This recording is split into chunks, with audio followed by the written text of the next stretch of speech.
Hi everyone, this is Joanne Fink for Sakura. Those of you who know me know I love lettering. And recently I've started to do Zenspirations dangle designs, so naturally I'm incorporating the dangles into monograms. And today I want to show you how you can do dangle design monograms too.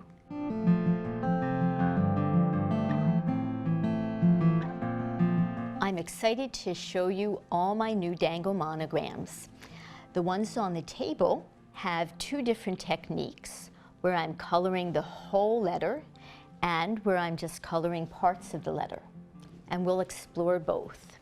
In my book, Zenspirations Dangle Designs, you'll find a whole spread of different dangle design monograms. But today, we're going to look at doing a J. I'm taking my Pigma Micron 01, which is my favorite size to work. I'm working on Strathmore 400 series drawing paper, which looks like this and is a wonderful paper to write on. And the way you start to do any monogram is with the shape of the letter. First, the top, and then I do the two sides, and I'm getting the basic shape of the letter. I want something to dangle from. I really try to make this piece, which is the crossbar, pretty dominant. And that way, when I pull something down, it feels like it's already anchored. When you're doing a dangle monogram, unlike just regular dangles, you really have a very small space to work in. It's important to place your biggest element pretty much when you start the design. So for this design, I want, as I do in most of my designs, to have a nice heart. And now I can place all the other elements in relation to the heart. So if I want to have a smaller heart, or two or three, they can be kind of subtext to the first heart.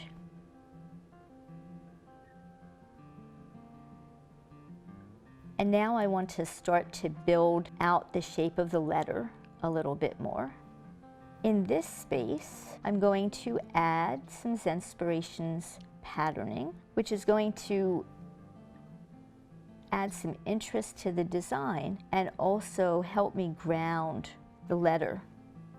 I think I'm ready to move on and start building up the side of the J over here.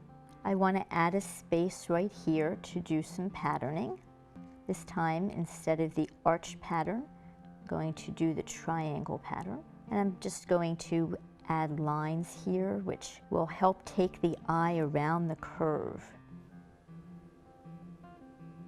All right, so now I have my outside edges kind of grounded. And I think that dangles might just want to be coming down from the top there. It will echo what I've done here. On this design, I put some crossbars and just had one tiny dangle. And on this design, I curved the strings and pins around, which is the technique I'm doing right here. And again, even though I'm in a small space, I really don't want to have my little dangles line up perfectly. I think that they look a lot better when they're spaced at different intervals. So what's next is to create some additional spaces by double stroking so that I can add some patterns.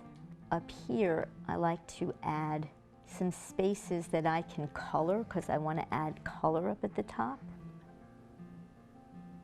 So now I'm building the design along, and on the outside edges, I like to do some patterning. Sometimes just straight lines are a nice accent. Okay, so now I'm going to add what I call cuffs. And the cuffs are ways of connecting two of the strings. What you're doing is creating space to put color.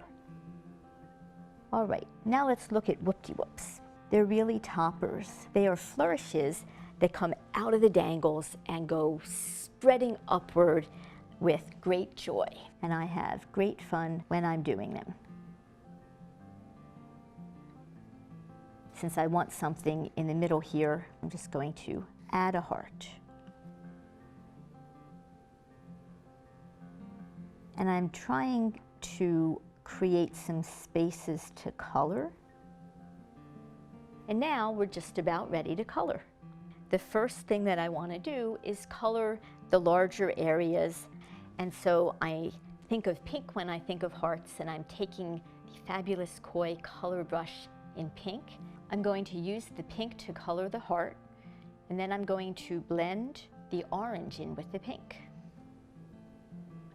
And I like it so much, I'm going to do it again. And I start with one color and just blend accents of the other. And then I can go back with the first color to give it a more subtle blend. And I'm going to, I think, color all the hearts pretty much in the same way. That will tie the left side of the design in with the right side. Oh, that looks so nice. I want to add elegance. And to me, elegance means metallic touches. And I want to add them in a contrasting color. So I'm going to start with green and transition the green into the teal. And since I have some at the top, naturally, I want to have some at the bottom. And this time I will do the opposite. I will put the teal and I will transition into the green. Very nice. And I think I'm also going to introduce the blue, which is one of my favorite metallics. And then I think I'll start the fourth one with the blue, but then I'm going to transition to the teal and then into the green. I'm building a metallic frame, so continuing along that line. So half of the space in blue, transitioning into the teal. And since green has pretty much been left out, I'm going to do the green up here, and then I'll transition into the teal.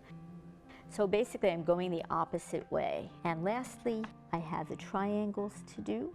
I will add a little green going up here, and then a little blue moving down. I think that looks really nice. I'm very happy with that. And now I have to decide what I want to do with the dangles themselves, since I love sparkle. I think I'm going to do glitter. So here are a couple of touches of the blue glitter. I think we will add some teal glitter.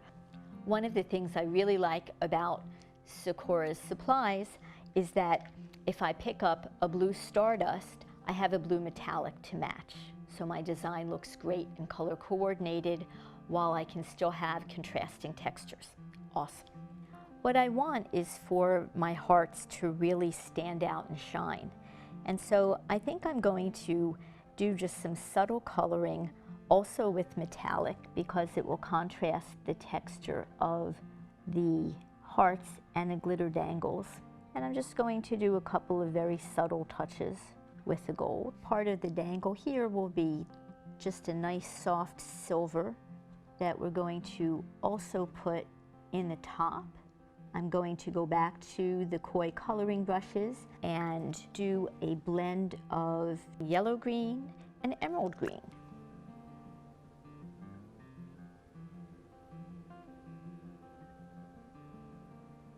So I think we're looking pretty good. So that's it. This is our finished Dangle Design J. It shimmers, it shines. I'm really happy with how it turned out. I hope you will have equal success with your Dangle Design monograms at home. So happy dangling.